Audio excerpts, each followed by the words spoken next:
Without actually dividing, find which of the following are terminating decimals. So for example, 3 by 25 is a terminating or non-terminating decimal. We have to find whether it is a terminating or non-terminating without doing actual division. Okay, what we have to do?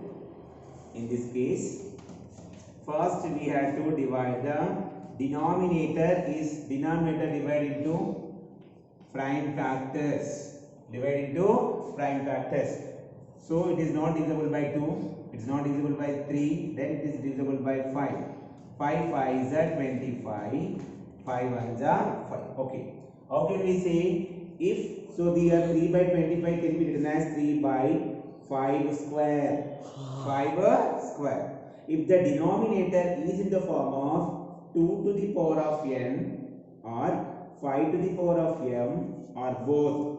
If the denominator is in the form of 2 to the power of n into 5 to the power of m or 2 to the power of n or 5 to the power of m, then it is known as a, directly we can say that it is a terminating decimal, or else it is a non-terminating decimal. Okay, once again, if the denominator is in the form of 2 exponents or exponents of 5 or both, means what? It is in the form of 2 to the power of n or 5 to the power of m or both 2 to the power of n into 5 to the power of m. So we can say that directly it is a terminating decimal, otherwise we can say that it is a non-terminating decimal. So in the first example, 3 by 25. So denominator is 25, divided into prime factors. 5 5s are 25, again 5 1s are 5. In the place of 25, we can write 5 square. So in this denominator, so this denominator is in the form of exponents of 5. So we can say that directly it is a terminating decimal. Directly we can say that it is a terminating decimal. Whether it is a terminating decimal or not, once you divide with 25, then you can clarify it. So 3 is smaller than 25, put the decimal point, we get here 0, 25 1s are 25, 30 minus 25 is 5, already decimal point is there, we get here 0, 25 2s are 50, 50 minus 50 equal to 0. So clarified or not? So without doing actual division, we have to find. So after that says again some people will get it is a terminating or non-terminating. So we can do the division easily. We can confirm it. For all such, just for your clarification and saying here, no need to do. Without doing actual division, we have to find it. What is the formula? If the denominator is in the form of 2 to the power of n or 5 to the power of m or both 2 to the power of n into 5 to the power of m, in such case we can say that it is a terminating decimals, or else we can say that non-terminating decimals. Suppose if you got only exponents of 5, okay, it is a terminating decimal. Suppose if it is the denominator is in the form of only exponents of 2, then also terminating decimals. Suppose in third case the denominator is in the form of 2 to the power of n into 5 to the power of m, then also it is terminating decimals. Otherwise we can say that non-terminating decimals. So I'll give one more example.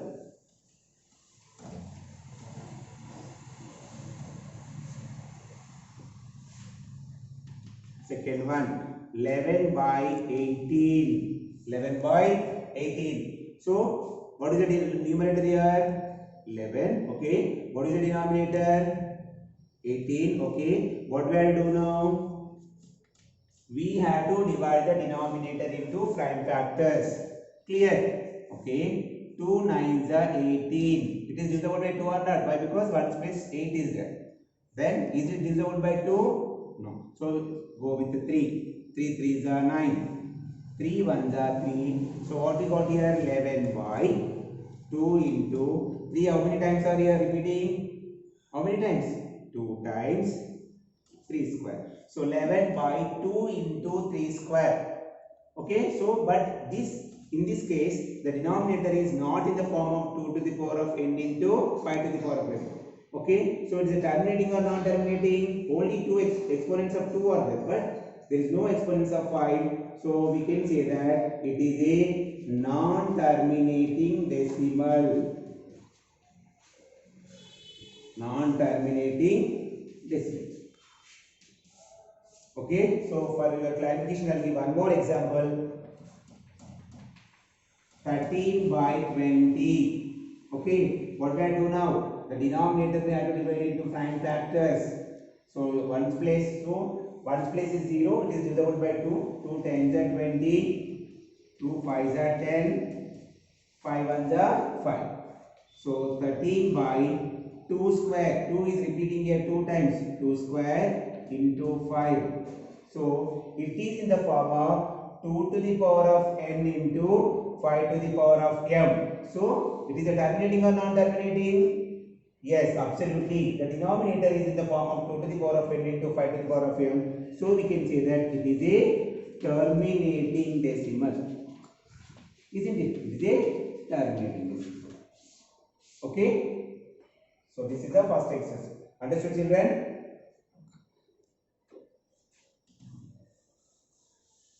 Okay. So we have to go with the next concept.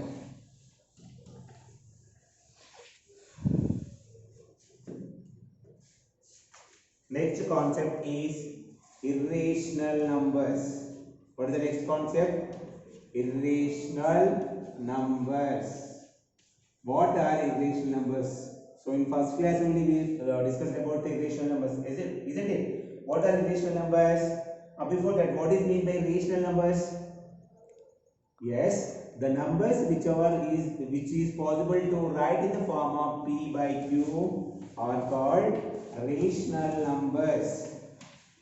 The numbers which are possible to write in the form of p by q are called rational numbers. Example 1 by 2, 0.5, 3.72 or 7 by 9. All these are examples of rational numbers. But what is meant by rational numbers? The numbers which are not possible to write in the form of p by q, which are not possible to write in the form of p by q are called irrational numbers. Okay. Example root 2. Root 2 is a perfect square? No. Yes or no? It is not a perfect square. This is the best example of irrational number. Root 3 is also an irrational number. 0.50, 500, 500, and so on. This is also an example of irrational number. Okay.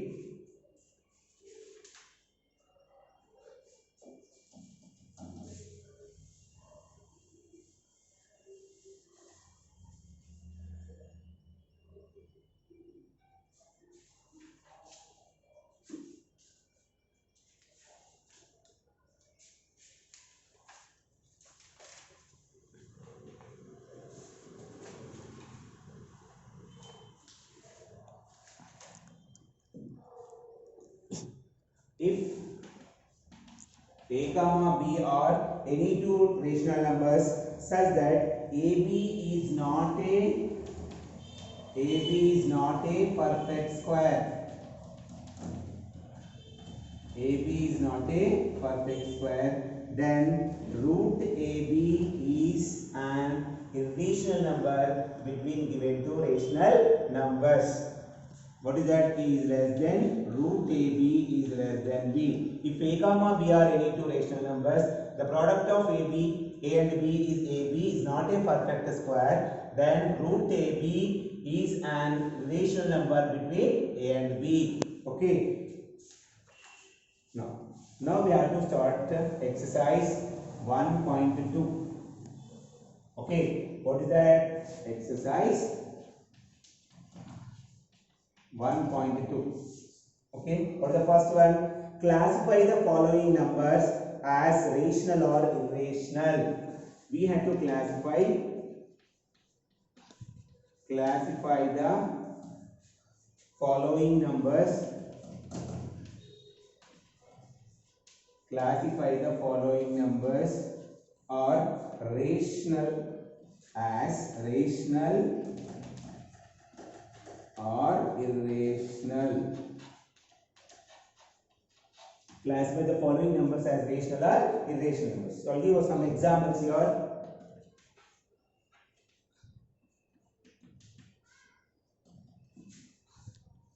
Four 41, 30.23, 3, 4, 2, 3, 4, 5, and so on. Then the next one is 7.48, 48, 48, and so on. Okay. So we have discussed this.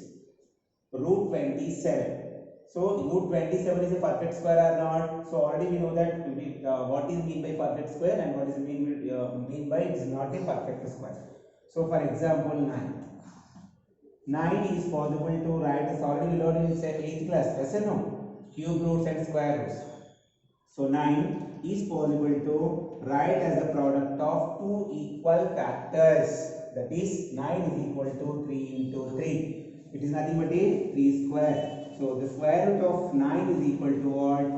3. If the number which is possible to write as the product of two equal factors, then it is known as a perfect square. So 9 is a root 9 is a perfect square or not? Why? Because it is known, it is possible. Yes. Why? Because it is possible to write as the product of two equal factors, that is 3 and 3. So root 9 is a perfect square. So root 9 is equal to 3. For example 2. 2 is possible to write as the product of two equal factors?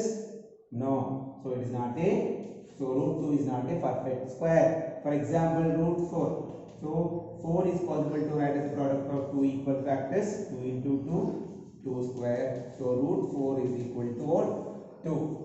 The number which is not possible to write as a product of two equal factors, then it is known as a non-perfect square number. If it is possible to write as a product of two equal factors, that is known as a perfect square. So what is mean by a rational number and irrational number here in this case? If it is a perfect square, then we can say that it is a rational number. If it is not a perfect square, then we can say that it is an irrational number. So root 27 is a perfect square or not? Yes. Absolutely, it is not a perfect square. It is not possible to write as a product of two equal factors. So we can say that it is not a perfect square. If it is not a perfect square, then we can say that it is an irrational number. Okay. Yes. Now root 441. It is possible to write as a product of two equal factors. 21 21s are 441. So square root of 441 is equal to 21. It is a perfect square. So if it is a perfect square, then we can say that it is a rational number. If it is a perfect square, then we can say that it is a rational number. Okay, if it is not a perfect square, then it is an irrational number. So here 30.23, 234, 2345. So it is going on. There is no end. So it is a terminating. Is it possible to write as a? Write in the form of p by q? No. If it is not possible to write in the form of p by q, so it is not a rational number. So automatically it is an irrational number. Why? Because it is not possible to write in the form of p by q. Now 7.48, 48, 48 and so on. Which word? 7.48 bar. It is possible to write in the form of p by q or not? Yes, absolutely. Same process I explained you on some in the previous exercise. So it is possible to write in the form of p by q. Suppose if it is possible to write in the form of p by q, then we can say that it is a rational number. Isn't it? So 7.4848 or 7.48 bar is a rational number. Understood? Now, another one.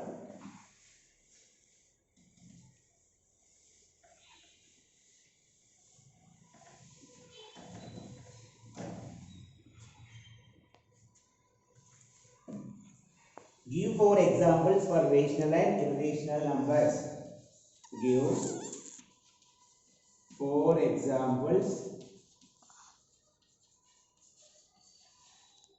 Give 4 examples for rational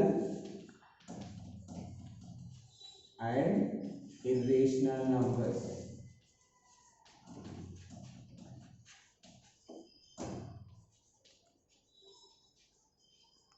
So we have to give 4 examples for rational numbers and another 4 examples for irrational numbers. What are the rational numbers? So we have to give 4 examples.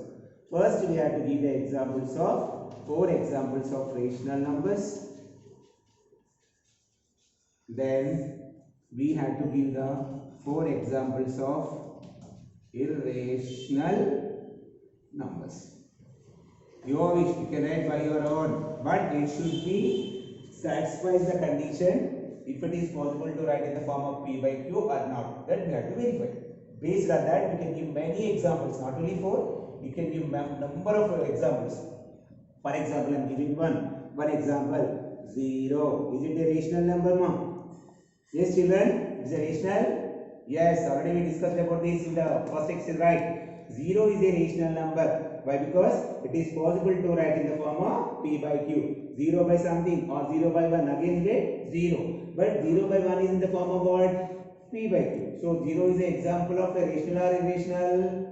Yes, absolutely it's a rational number. So I gave an example 0, then 1 by 2. Why? Because it is in the form of P by Q. 0.52 or 0.3 bar. All these are examples of rational numbers, isn't it? Why? Because these are possible to write in the form of P by Q. So we can say that these are the rational numbers. Those are not possible to write in the form of P by Q. Such type of numbers are called irrational numbers.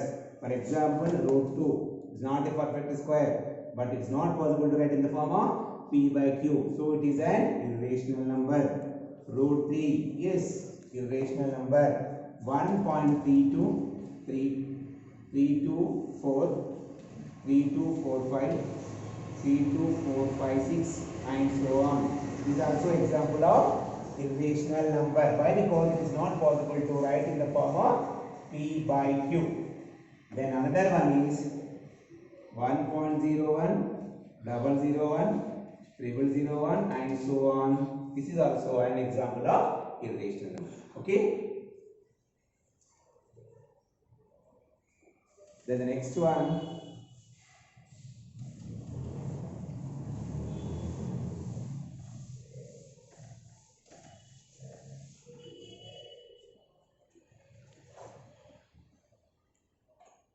find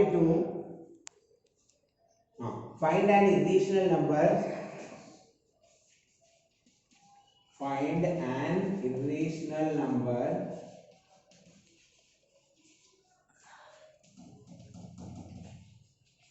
between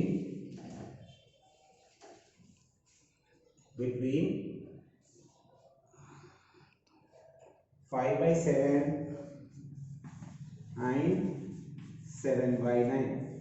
Okay. How many more they may be lie between these two. Okay. So first we have to find one irrational number between these two. So already I explained you, if a comma b are any two rational numbers, the product of a and b is ab. If it is not a perfect square, then root ab is an irrational number. That is the formula of this. Let a is equal to first one and b is equal to second number. So the irrational number between these a and b is root ab. Okay. The square root of a means 5 by 7.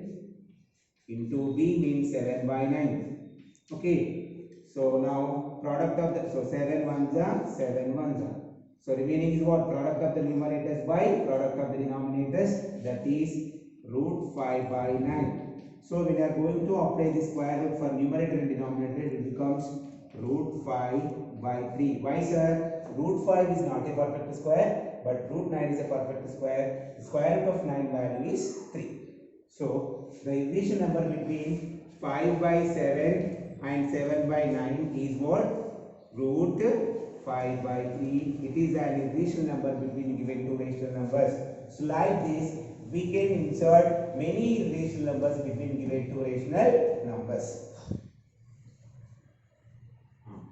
Okay, children. Then fourth one.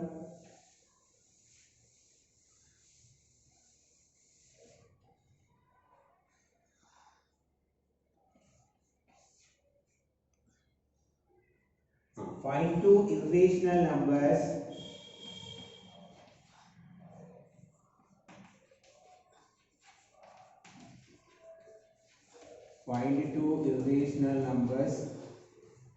between 0.7 and 0.77. So we have to write only two irrational numbers between 0.7 and 0.77. So what are those? For example, 0.70. Yes, if you like between 0.7 and 77, 70, 700, 7000 and so on. It is one example of irrational number between 0.7 and 0.77. And another one, for example, 0.71, 7100, 7100 and so like this. We can write many examples between given two decimal numbers. Find two irrational numbers between 0.7 and 0.77 is given here. So we can write many irrational numbers between given two rational numbers. So I did two examples, that is 0.70, 700, 700 and so on. And another one is 0.710, 7100, 7100. Easily we can write. Why? Because why I am taking your 0? Easily we can write the irrational numbers between given two rational numbers. Okay. Okay children, so remaining we will discuss in the next period. Okay, thank you.